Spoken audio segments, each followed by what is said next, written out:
Olá, meninos, bom dia, bem-vindo a mais uma aula nossa de literatura. Nós vamos continuar com essa apostila aqui, Literatura 2, Escolas Literárias e Quinhentismo. E aí, para a nossa leitura inicial, eu vou ler um poema do Oswald de Andrade, tá? O Oswald de Andrade, ele é um poeta modernista, deixando bem claro aí para vocês. Nós vamos falar mais ou menos de 1500 e o Oswald de Andrade está lá no comecinho, né, de 1900 ainda. Então tem alguns anos aí de diferença, mas é porque é bem interessante e vai ser uma das nossas atividades também com o auxílio desse poema. Diz o seguinte, chama-se Erro de Português. Quando o português chegou debaixo de uma bruta chuva, vestiu o índio. Que pena. Fosse uma manhã de sol, o índio tinha despido o português. Espero que vocês entendam um pouquinho, a hora que vocês forem fazer o exercício, vocês vão ter um tempinho maior aí para refletir, né, sobre esse poema do Oswald de Andrade. Então vamos ao nosso movimento literário, quinhentismo. Pessoal, eu já falei para vocês que os movimentos literários eles vão acontecer, né? Nós vamos vendo eles aí seguindo entre a Europa e o Brasil. O que acontece com o quinhentismo? O quinhentismo é um movimento brasileiro.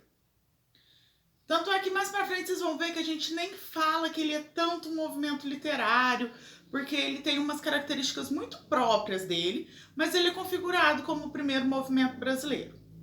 Ele acontece, né, do século XV ao século XVI. Por que a gente marca século XV?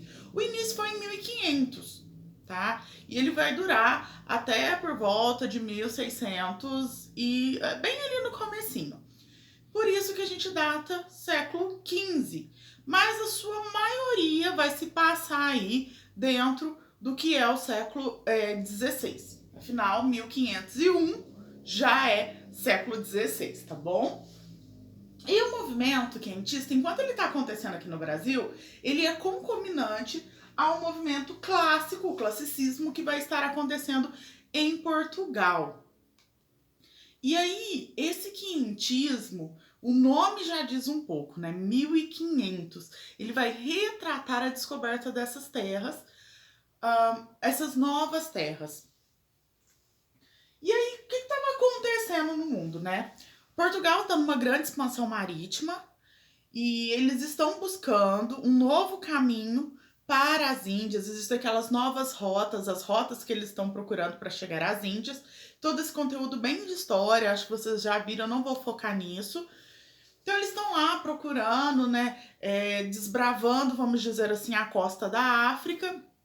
E nessas grandes expansões aí, nessas buscas de rota, essas rotas, né, para o Oriente, eles vão chegar ao Brasil em 1500. Então, 1500 aqui eles chegam, só que no começo essas terras não são tão, como que eu vou dizer para vocês? Elas não parecem interessantes a princípio, tá? E aí, a colonização brasileira ela vai acontecer de fato em 1530, a partir de 1530, com uma expedição de Martim Afonso de Souza. E aí eles vêm para cá e nós vamos ter basicamente a divisão do território nas capitanias hereditárias, né? Vocês já devem ter estudado desenho que vocês sabem que eu desenho super bem, né? A gente tem lá o Brasil. O que eram as capitanias hereditárias? Essa linha é a linha do Tratado de Tordesilhas, né, gente? Vocês já devem ter visto em algum mapa de história. Um desenho mais ou menos assim, né? Muito bem feito. Aqui seria o restante, né, do território, da superfície, né, do continente. E aqui a parte da costa. E aí era dividido mais ou menos assim, as terras. Vocês já devem ter visto isso em algum livro aí de história que é muito comum. E aí, nesse momento aqui, lá em 1930, que as terras elas passam a ter maior interesse, né, de exploração. E aí esse primeiro momento da literatura brasileira, do movimento quentista, ele está vinculado a isso. O intuito era mandar ao então rei de Portugal, que era Dom Manuel, informações sobre esse espaço, sobre essa terra. Então eles tinham ali, eles mandavam informações sobre o povo, sobre a fauna, sobre a flora, o que tinha aqui que poderia ser então interessante a Portugal na sua colônia de exploração. E a gente sabe que o Brasil foi colônia de exploração por muito tempo. Várias coisas daqui foram tiradas. Tanto o pau-brasil, né, que tinha o intuito por conta de cores, tingimentos. Tivemos também a exploração do ouro, que era um metal nobre na época, e até hoje é, mas diga-se em 1500, então essa exploração. E depois, mesmo com o desenvolvimento, entre aspas, desse país, nós ainda continuamos sendo colônia de exploração. E aí a gente chega até o momento da cana-de-açúcar, né, que vai ser um produto também explorado aqui. Mas, enfim, só sintonizando vocês aqui, e a gente ainda tá lá no comecinho, por volta de 1500, querendo tá quase voando, né, gente? Vamos lá, seguindo aqui. E aí, esse primeiro momento de informar sobre o povo, a fauna, a flora, é conhecido como literatura informativa. Por quê? O movimento quentista ele tem duas divisões. A literatura informativa e a literatura de catequese. Os portugueses, ou melhor dizendo, os índios, eles tinham uma religião pagã, não cristã. E os portugueses, em contrapartida, eram cristãos. Então, quando aqui eles chegam e vêm aqueles seres que tinham uma religião não cristã, eles acreditavam que esses seres estavam perdidos, né? Que eles precisavam ser catequizados, eles não tinham uma fé, eles não estavam salvos, né? E aí, depois desse primeiro momento, vem a literatura de catequese.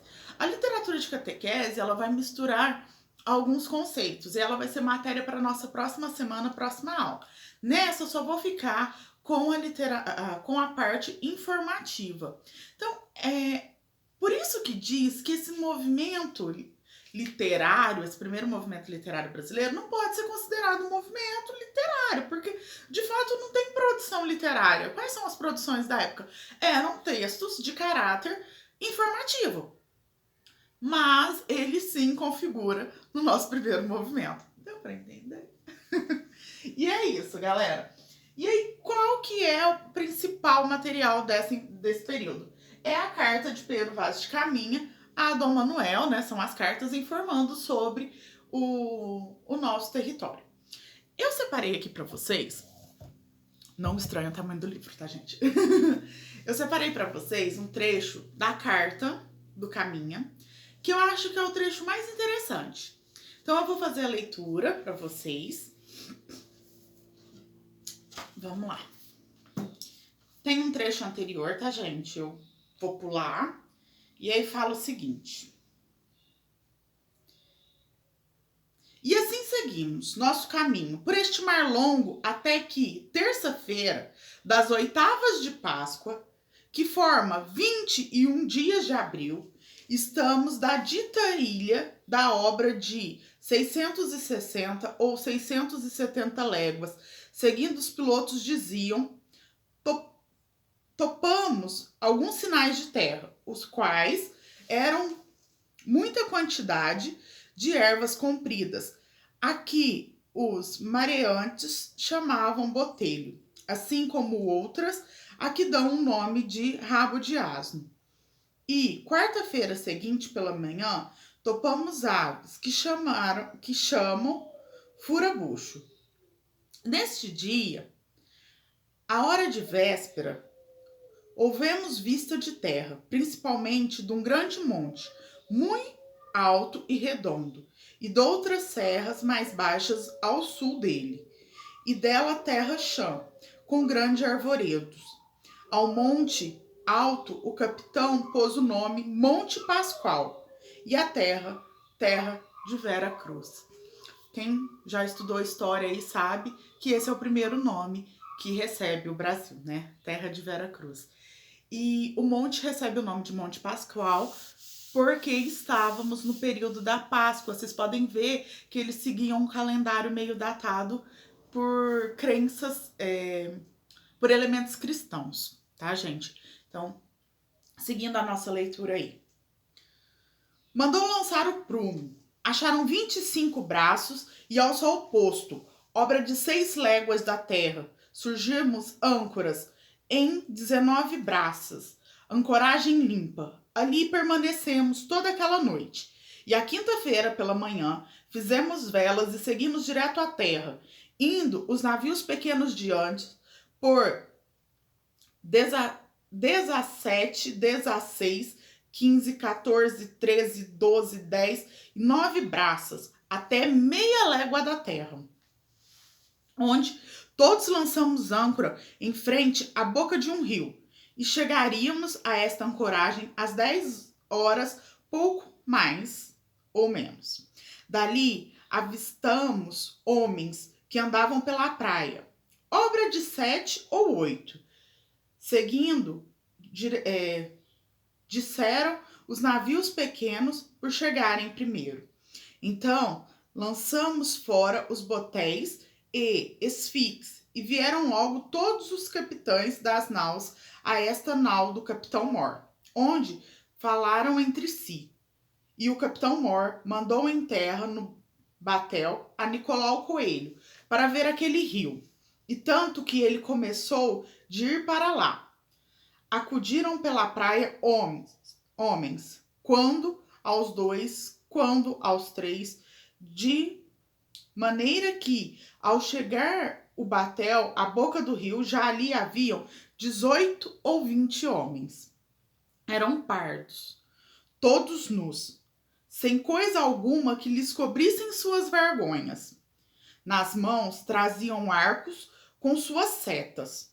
Vinham todos rijamente sobre o batel, e Nicolau Coelho lhes fez sinal que pausassem os arcos, e os pausaram.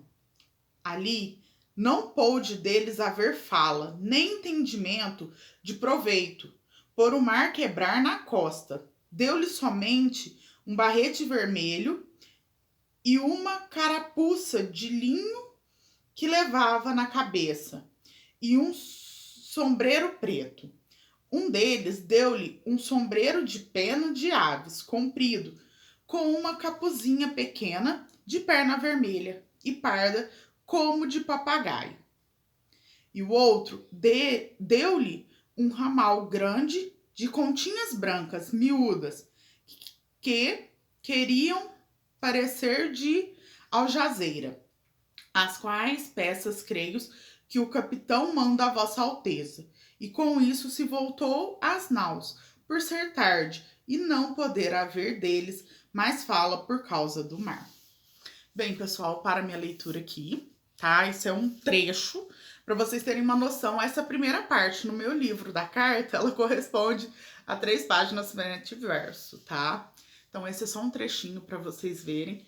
Eu acho que é o trecho mais interessante, porque retrata quando eles de fato avistam as terras, né? E esse primeiro contato com os índios, a troca desses elementos. E existe aí uma informação que ela é meio subentendida, porque eles falam assim que ele não consegue se comunicar por conta das ondas que batem ao mar, né? Mas não é bem isso, galera. Na verdade, eles não conseguem se comunicar por conta da linguagem, né? Dessa forma de língua. Cada um tinha uma língua diferente, porque quando os portugueses aqui chegaram, né? Os nossos nativos, e aí vocês vão ouvir muito eu falar essa palavra no princípio, nativos e não índios. Por quê? Eles recebem, a gente não sabe como denominava-se, né, esse povo. Eram os nativos daqui, eles viviam aqui. E existem muitos mitos sobre essa palavra índio para descrever esse grupo de pessoas, né? Esses nativos que aqui viviam.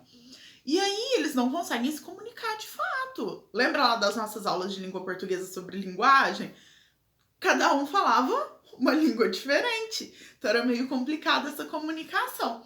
Então eles meio que se comunicam nessas trocas, né? Nesses sinais de pedir para ceder, para não atirar, né? E aí a literatura de catequese, ela vai estar vinculada a esse momento, que é essa transposição da linguagem. E ela vai ser feita a partir daí. Para a nossa aula de hoje é isso. Espero que vocês tenham entendido o que foi o movimento quentista e principalmente a literatura informativa desse período. Qualquer dúvida, me chamem e fiquem bem. Até a nossa próxima aula. Tchauzinho!